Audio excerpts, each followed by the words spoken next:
Hello and a warm welcome to the European Parliament in Brussels for today's Talking Europe debate. I'm Catherine Nicholson. Now, as you're no doubt aware, the world is currently looking back 20 years to the devastating attacks of September 11th, 2001. As the victims are commemorated, we are also asking what has come out of the 20 years of Western engagement in Afghanistan, which began in the immediate aftermath of those attacks. Well, the recent US pullout there has seen the Taliban retake control at a speed seemingly no Western government expected. Today, we're going to be looking into the role of Europe in this story over the last 20 years and in the years to come. With me to discuss all of this are Chair of the European Parliament's delegation to the United States and former Polish Foreign Minister, now MEP from the European People's Party group, Radek Sikorski. Thank you for being with us. Hello. You're also a foreign correspondent in Afghanistan during the war in the 80s as well, I understand. Well, I saw the Soviet pullout, but the regime they left over survived for 3 years. So I'm sure we'll have quite a perspective to look back on the story. And also with us from the Socialists and Democrats group, we have Belgian MEP, Chair of the subcommittee here at the European Parliament on Human Rights, Maria Arena. Thank you for being with us. Hello.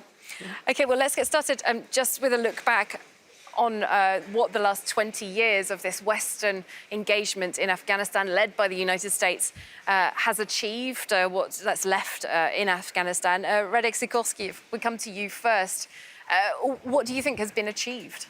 Well, we denied the territory of Afghanistan to terrorists. Let's remember, this was a necessary war because the Taliban would not give up Osama bin Laden. And it was the first time that Article 5 of Washington Treaty was invoked to help our ally, the United States. What we also achieved was at a huge cost, but we built a modern infrastructure, both roads and for example, telephones, and we educated several million children, including between 5 and 6 million girls, to create really a new Afghan society. And the question is now how much of this will be reversed. Indeed. Maria Arena, do you feel that there have been achievements in the last 20 years, or do the recent events wipe those out? It's really difficult to know what would have happened without. But what we can say also when we see how was it easy for the Taliban to come back after 20 years of coalition being there in the country, is also we must evaluate what we have done during these 20 years. So, of course, we have had infrastructures, we have had education, we saw a light in the country, but perhaps not for everybody, because during this period, half of the population was under humanitarian help. And so it is also a kind of evaluation that we have to do, not to reply the same thing in other places of the world. Well, this was, of course, the recent events came about due to an American decision. Joe Biden, following the policy put in place by Donald Trump of pulling out American troops from Afghanistan. And, of course, European nations more or less left to follow in that wake. Radek Sikorski, where does this leave Europe? Josep Borrell, the head of foreign policy for the EU, said that the EU will engage with the Taliban but will not recognise their government. Is this pragmatic? Is it weak? Let's start at the beginning. This wasn't a military collapse. This was a political collapse because Afghans lost faith in the previous government because the United States abandoned it. If we had kept, say, the Bagram Air Base as a sort of anchor and a way of keeping a check on the Taliban, this might not have happened. And also, if Europe, having a military unit worthy of its name, were able to step in and, say, take Bagram, this might not have happened. I'm not aware that the European Commission or Union recognizes governments. I'm not even sure they recognize states. I think this is still a prerogative of member states. And usually we recognize states, not governments. But what I think Jason Morell meant is that we will need to have some pragmatic relations with the Taliban, but we will wait and see as to what kind of regime they put in. Well, Josep Borrell said that the EU wants 5 conditions to be fulfilled by the Taliban to get meaningful EU engagement, ensuring Afghanistan doesn't export terrorism, respecting women's rights, creating rule of law and free media, and ensuring an inclusive and representative transition government and allowing in humanitarian aid. Maria Arena, Josep Borrell is open-minded about the Taliban fulfilling these conditions. What's your opinion? It's what I said. We are before the withdrawal of the troops. Half of the people of Afghanistan were under humanitarian help, and I think that after the withdrawal, there will be more people in need in Afghanistan. And so, saying that we are not dealing with this issue in Afghanistan, and of course we have to deal it with the Taliban because they are there in the country, will put people in a very, very difficult situation in the country.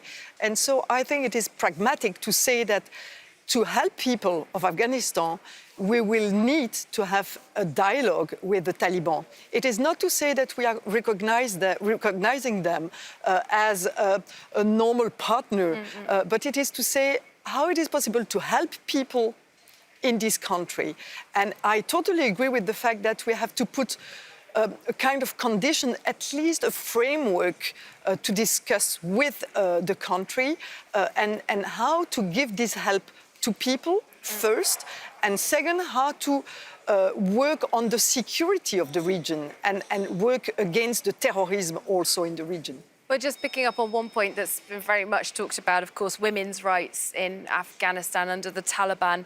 Maria Arena, if I just come back to you as head of this subcommittee on human rights, we've already had the list of ministries announced by the Taliban for their new government. They've gotten rid of the Ministry for Women's Issues and replaced it with a Ministry of Protection of Virtue, something along those lines. It doesn't sound like this is going in the direction that Josep Borrell and European leaders are envisaging. No, I think Josep Borrell, and we are not naive about the ideology of the Taliban. The Taliban are not there to give freedom for women. We know that. And so what we have to do is to use our leverage to force them to do what they don't want to do. Of course, they don't want to give freedom to women. But if they want to have, for example, humanitarian help for people, you know that the budget of Afghanistan is depending on international aid. So if they want to get something, they will be forced to do something. And so it is the leverage that we have to use. Radek Sikorski, would you agree? You mentioned before about having a military presence there. Do you think there needs to be an element of stick as well as the carrot? I'm gloomy. I agree that the Taliban, who are religious fanatics, did not fight for 20 years in the caves and in the mountains in order to now carry out a liberal agenda. Yeah. It's going to be nasty, particularly for Afghan women, for Afghan girls. You raise their hopes, and now those hopes will be dashed. And I also fear that they will not be susceptible to the kind of pressure you're mentioning because they don't really care. If Kabul empties and they take the country back several decades or centuries, maybe that's all right with them. They have an idea that so we have to the afterlife is more important than this. And so I'm afraid very hard times are coming for Afghanistan. Of course, yeah. And in terms of... I think it is why it is needed for Europeans to protect people fleeing the country, and not saying that the protection will come from Pakistan or from Iran for these women, because the situation in Pakistan and Iran, when it comes to women's rights, is not at all the ideal condition. And so it is why it is needed for European side to have this protection for women and girls deciding and perhaps willing to flee the country. Well, indeed, there is an anticipation that there will be a certain flow of refugees, of asylum seekers coming out of Afghanistan in the months and years to come. Radek Sikorski, how should Europe be dealing with this? Of course, we know that many of the asylum seekers already arriving in Europe are from Afghanistan and the region. Should Europe be setting up deals with these third countries that have been mentioned, or is there another way of handling this? Yes, we should. And yes, we owe the Afghans this assistance. Also because, they defeated the Soviet Union, and it's thanks to that defeat that half of Europe got liberated. But the Afghan diaspora may yet play a very positive role in the future of the country because these Taliban all have relatives in the West. My one ray of hope is that by being the leadership of Taliban, by being for 20 years in exile, maybe they've learned something. Because it's really this very similar team that's going to be running Afghanistan from 20 years ago. Maria Arena, how do you feel about the possible response of the European Union? What are you anticipating in terms of asylum seekers coming from Afghanistan? Because there's been a very varied response, I think we can say, in recent years.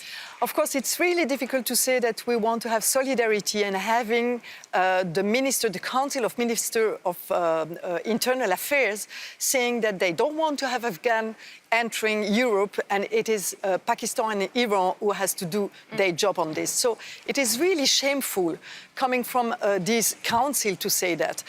We have the Geneva Convention, and under the Geneva Convention, it is an international law. We have to protect people being in need. And for the moment, we have girls, women being in need outside and inside Afghanistan. And it is our responsibility to offer them this protection. And I don't want to let just some countries dealing with that. It is why we are asking to have European coordination to give the opportunity and to force countries to accept Afghan people with this protection.